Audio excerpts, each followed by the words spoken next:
इस लेक्चर में बच्चों हम शेप ऑफ द ऑर्बिटल्स या ऑर्बिटल्स के हवाले से चीज़ों को डिस्कस करेंगे। चंद अहम बातें हैं जो हमारे लिए अहमियत रखती हैं, हम उन बातों को डिस्कस करेंगे ऑर्बिटल्स के हवाले से, ठीक है ना। ऑर्बिटल्स क्या हैं, तो सबसे पहले जहन में रखें, अगर हम एक एटम के स्ट्रक्चर को बिल्ड करने जाते हैं तो एटम के स्ट्रक्चर को बिल्ड करने के लिए माने एक बड़ी सी बिल्डिंग है, उसके बहुत सारे फ्लोर्स हैं, उन फ्लोर्स में बहुत सारे रूम्स हैं, है ना। हर फ्लोर में रूम मौजूद है, फ्लोर जितना बड़ा है रूम्स की तादाद उतनी ज्यादा है, ठीक है। और उन रूम्स के अंदर बेड मौजूद है, बेड का साइज एक जैसा है ना। हर कमरे में मौजूद बेड का साइज एक जैसा है, बस बेड के डिजाइन में फर्क है ना। बेड के डिजाइन में और बेड की ओरिएंटेशन में, यानी कमरे में वो किस जानिब मौजूद है, इसमें फर्क मौजूद है। अच्छा, कमरा जितना बड़ा है बेड्स की तादाद उतनी ज्यादा है। फ्लोर्स KLMN समझ लीजिए, फ्लोर में रूम्स SPDF समझ लीजिए। और बेड से मुराद ये है कि एस सब शेल में कितने ऑर्बिटल हैं, एक। पी सब शेल में कितने ऑर्बिटल हैं, तीन, तो मानो तीन बेड्स हैं। और डी सब शेल में कितने ऑर्बिटल्स हैं, पांच। सब शेल और ऑर्बिटल को अलग करके रखिएगा। क्या मतलब, अगर मैं कह रहा हूं एस ऑर्बिटल या एस सब शेल, उसका मतलब एक ही निकलता है। एस सब शेल कहें या एस ऑर्बिटल कहें, दोनों के पास टोटल दो ही इलेक्ट्रॉन होंगे, टोटल दो ही इलेक्ट्रॉन होंगे, ठीक है ना। और एक ही ऑर्बिटल होगा। लेकिन अगर मैं जंप करता हूं पी सब शेल में बच्चों, तो पी सब शेल में हमारे पास ऑर्बिटल यानी बेड्स तीन हैं। पी सब शेल, पी कमरा थोड़ा सा बड़ा है एस की निस्बत, तीन गुना ज्यादा बड़ा है। और इसमें तीन बेड्स मौजूद हैं, ठीक है ना, इनमें तीन बेड्स मौजूद हैं, ठीक है। और अब इसमें हमारे पास बड़ी अहम कैटेगरी डिफाइन होती है, वो क्या बच्चों, पी सब शेल अलग है, पी ऑर्बिटल अलग है। हम अक्सर जो MCQ आता है उसमें मिस कहाँ कर जाते हैं, हम कर जाते हैं पी सब शेल और पी ऑर्बिटल को एक ही मानते हैं। नहीं, ये फर्क है। अगर मैं कह रहा हूं पी सब शेल, अगर मैं कह रहा हूं पी सब शेल, तो इसका मतलब है इसमें 6 इलेक्ट्रॉन होंगे। लेकिन अगर मैं कह रहा हूं पी ऑर्बिटल, तो ऑर्बिटल बच्चों कोई भी हो उसमें मैक्सिमम 2 इलेक्ट्रॉन हो सकते हैं। मतलब समझो ऑर्बिटल से मुराद लेना है बिस्तर, बेड। बेड का हमने क्या बोला, साइज एक जैसा है, उस साइज में कितने ले आ सकते हैं, 2 इलेक्ट्रॉन। सब शेल का साइज अलग है ना। सब शेल का साइज अलग हो सकता है ऑर्बिटल की निस्बत, है ना। सब शेल का साइज ऑर्बिटल की निस्बत आमतौर पे बड़ा होता है, सिवाय एस के। एस सब शेल, एस ऑर्बिटल साइज एक ही है। लेकिन पी सब शेल का साइज पी ऑर्बिटल से बड़ा है ना। मतलब समझो पी सब शेल में तीन पी ऑर्बिटल आते हैं, तो जब तुमसे कहा जाए कि total number of electron in p subshell, तुम 6 ऑप्शन को क्लिक करोगे।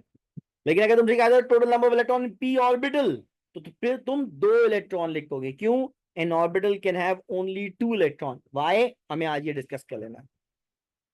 अच्छा, शेप्स ऑफ ऑर्बिटल की अगर हम बात करें तो बच्चों वो कौन सा क्वांटम नंबर है जो शेप्स ऑफ ऑर्बिटल को और उसकी ओरिएंटेशन को डिस्कस कर लेता है ना। तो शेप ऑफ ऑर्बिटल अगर हमें डिस्कस करना हो तो ये दरअसल azimuthal quantum number value, L value से पता चलता है, एल वैल्यू से पता चलता है ना। एजीम्यूथल क्वांटम नंबर हमें दरअसल बताता है शेप ऑफ ऑर्बिटल के बारे में।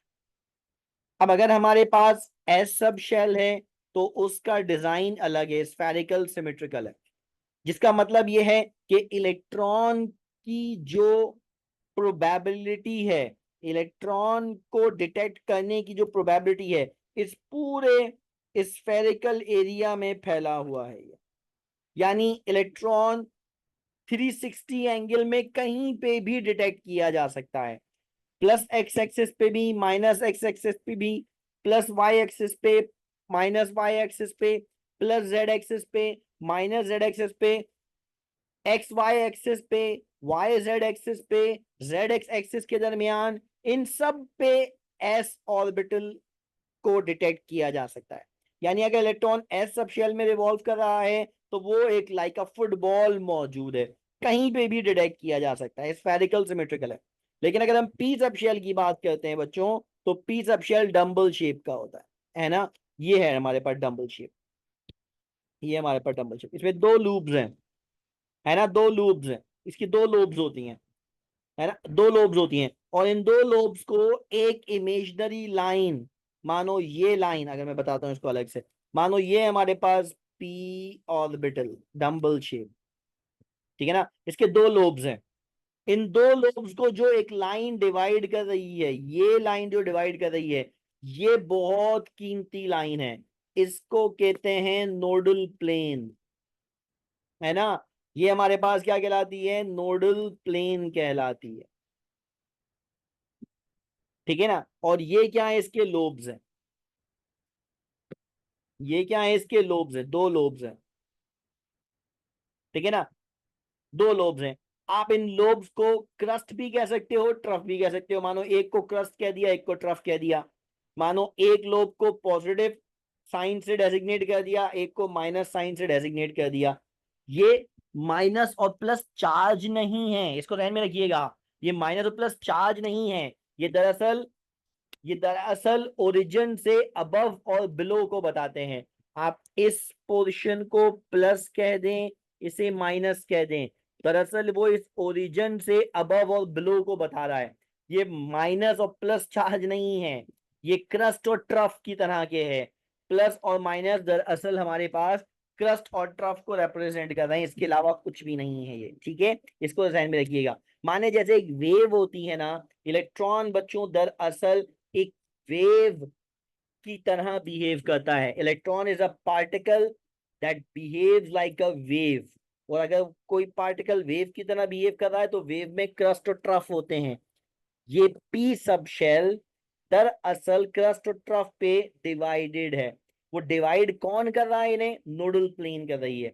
अच्छा, अब इसको जरा इस तरह समझो, मैं तो सिर्फ आसान अंदाज में समझाने की हद तक बताता हूँ, ठीक है ना, समझाने के लिए बताता हूँ। हम कहते हैं इलेक्ट्रॉन कहाँ होता है, शेल में। अगर हम और क्लोजली इसको डिस्कस करें तो इलेक्ट्रॉन कहाँ होता है, सब शेल में। अगर मोर बेटर वे में इसको एक्सप्लेन करें तो हम कहेंगे इलेक्ट्रॉन कहाँ होता है, हम कहेंगे इलेक्ट्रॉन सब शेल के ऑर्बिटल में होता है। अब अगर मैं और ज्यादा बेहतर तौर पे डिफाइन करने चला जाऊं तो मैं कहूंगा इलेक्ट्रॉन कहाँ होता है, एस सब शेल को छोड़ दीजिए, एस सब शेल को छोड़ दीजिए, इसके अलावा तमाम पीडीएफ। तो इलेक्ट्रॉन कहाँ होता है, इलेक्ट्रॉन दरअसल ऑर्बिटल के लोब में होता है। एक ऑर्बिटल को एस को हटा दीजिए, एस में कोई नोडल प्लेन नहीं होती, है ना, नोडल प्लेन नहीं होती, नोडल प्लेन, है ना, नोड या नोडल प्लेन, नोड वो एरिया है जहां इलेक्ट्रॉन प्रोबेबिलिटी, इलेक्ट्रॉन को डिटेक्ट करना नामुमकिन है, इलेक्ट्रॉन प्रोबेबिलिटी, इलेक्ट्रॉन को फाइंड करने के अपॉर्चुनिटीज जीरो होती है, उस जगह का नाम क्या है, नोडल प्लेन है ना, उसका नाम क्या है, नोडल प्लेन है, ठीक है ना। यहाँ इलेक्ट्रॉन नहीं हो सकते, इससे अबव और बिलो कहीं पे हमें मिल जाएंगे इलेक्ट्रॉन, लेकिन इससे इसमें नहीं मिलते। नोडल प्लेन वो जगह है जहां पे इलेक्ट्रॉन की प्रोबेबिलिटी, फाइंडिंग प्रोबेबिलिटी जीरो होती है, ठीक है। अब अगर मैं और ऑर्बिटल को डिफाइन करूं तो मैं कहूंगा ऑर्बिटल में क्या है, ऑर्बिटल दरअसल कंसिस्ट है नोड, नोडल प्लेन के और लोब के। इलेक्ट्रॉन कहाँ नहीं होगा, नोडल प्लेन। इलेक्ट्रॉन कहाँ होगा, लोब में। लोब में किस जगह, अबव या बिलो, क्रस्ट या ट्रफ, प्लस या माइनस, तो हम बोलेंगे दोनों में बराबर, दोनों में इक्वल प्रोबेबिलिटी। जैसे वेव में क्रस्ट और ट्रफ दोनों होते हैं, सिर्फ क्रस्ट सिर्फ ट्रफ नहीं होती, वैसे ही हमारे पास ये भी है ये। अच्छा, अब नोड्स कितने होंगे, मानो नंबर ऑफ नोड्स अगर हम निकालते हैं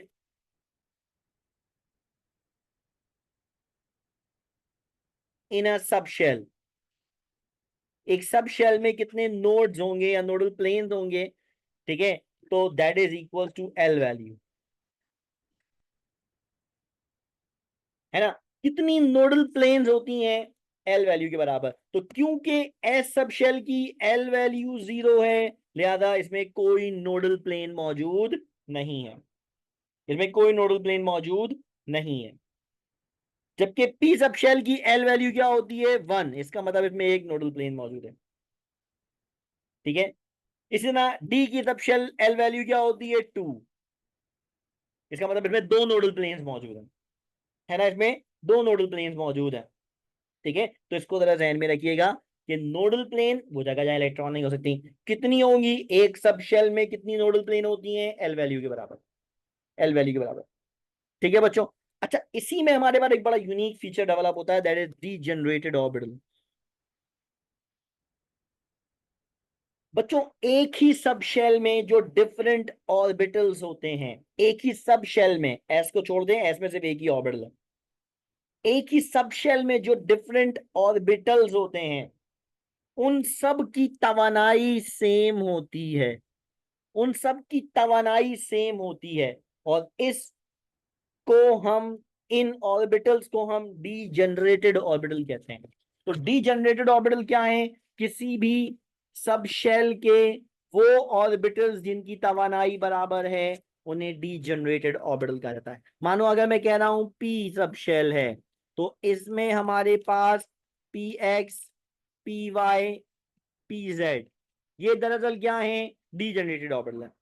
ये सब क्या हमारे पास, डी जनरेटेड ऑर्बिटल है ना, ऑर्बिटल जिनकी तवानाई सबकी बराबर होती है उन्हें हम क्या कहते हैं, डी जनरेटेड ऑर्बिटल कहते हैं। ये जो डी जनरेटेड ऑर्बिटल्स हैं बच्चों, ये जो डी जनरेटेड ऑर्बिटल्स हैं, ये दरअसल हंट्स रूल फॉलो करते हैं।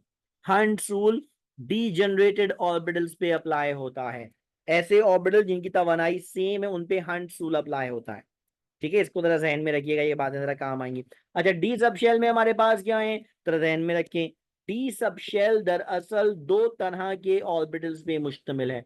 डी सब शेल की अगर हम बात करते हैं, तो डी सब शेल में 5 ऑर्बिटल हैं, लेकिन ये 5 ऑर्बिटल दरअसल दो सेट्स ऑफ ऑर्बिटल में डिवाइडेड है ना। ये 5 ऑर्बिटल दो तरह के ऑर्बिटल में डिवाइडेड है।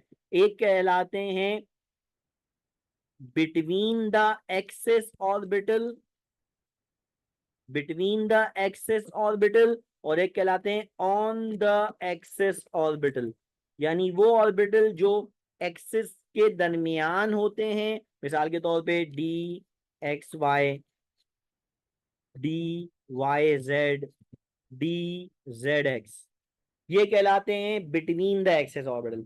इसी में आते हैं हमारे पास D X two, Y two, D Z two, है ना, स्क्वायर कहते हैं कुछ लोग इसे। ये हमारे पास क्या है, ऑन द एक्सिस ऑर्बिटल है। अच्छा, इनको फर्दर हम कह सकते हैं कि ये जो ऑर्बिटल है इनको कहते हैं ट्रिपली डीजनरेटेड ऑर्बिटल, T2G, और ये कहलाते हैं डबली डीजनरेटेड ऑर्बिटल, EG।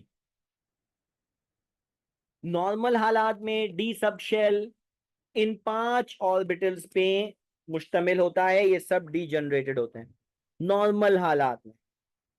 लेकिन अगर, लेकिन अगर लीगेंड, अगर लीगेंड डी सब शेल को अप्रोच करे, अगर लीगेंड डी सब शेल को अप्रोच करे, तो फिर ये डी सब शेल स्प्लिट कर जाता है, किसमें, तो ये स्प्लिट कर जाता है T2G में और EG में।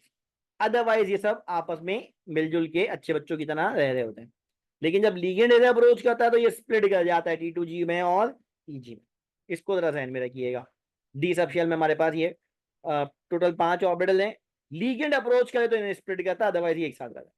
अच्छा, अब हम जरा नोड के बारे में बात करें। नोड बच्चों दो तरह की होती हैं, एक कहलाती है रेडियल नोड, सर्कुलर नोड भी कहते हैं इसे, एक कहलाती है एंगुलर नोड या नोडल प्लेन भी कहते हैं हम इसे, ठीक है ना। फॉर्मूले जरा जहन में रख लें, वैसे तो इतना ज्यादा अहमियत नहीं रखते हैं हमारे लिए ये तमाम चीजें, लेकिन फिर भी अगर रख लें जहन में तो अच्छा है, ठीक है ना।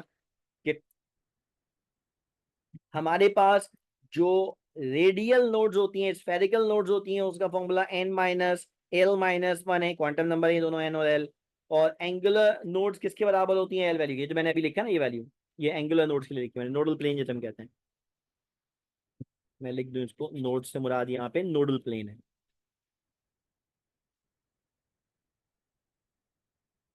एंगुलर नोड भी कहते हैं, एल वैल्यू के बराबर होती है।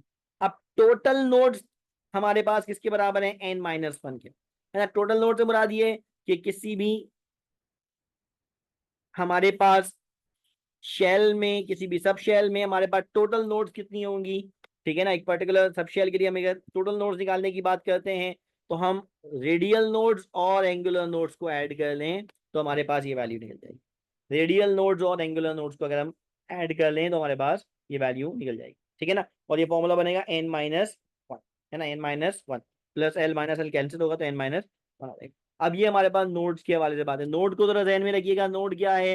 वो रीजन जहां इलेक्ट्रॉन फाइंडिंग प्रोबेबिलिटी क्या होती है? 0 होती है। इलेक्ट्रॉन कहाँ नहीं होगा? नोड में। कौन सा नोड? रेडियल भी हो सकता है, एंगुलर भी हो सकता है, ठीक है ना। रेडियल भी हो सकता है और एंगुलर भी हो सकता है, ठीक है। बात समझ में आई? अच्छा, इसी तरह हमारे पास इलेक्ट्रॉन कहाँ होगा? ऑर्बिटल के लोब एरिया में होगा। ऑर्बिटल के लोब एरिया, ऑर्बिटल के अंदर नोड भी हो सकता है और लोब भी हो सकता है ना। ऑर्बिटल के अंदर ये मौजूद हो सकता है। इलेक्ट्रॉन कहाँ होगा? ऑर्बिटल के लोब एरिया में होगा, ठीक है। इन बातों को जरा ध्यान में रखिएगा, ये चीजें अहम होती हैं, ये काम आने वाली चीजें, ठीक है ना, ये पूछे जाने वाली चीजें।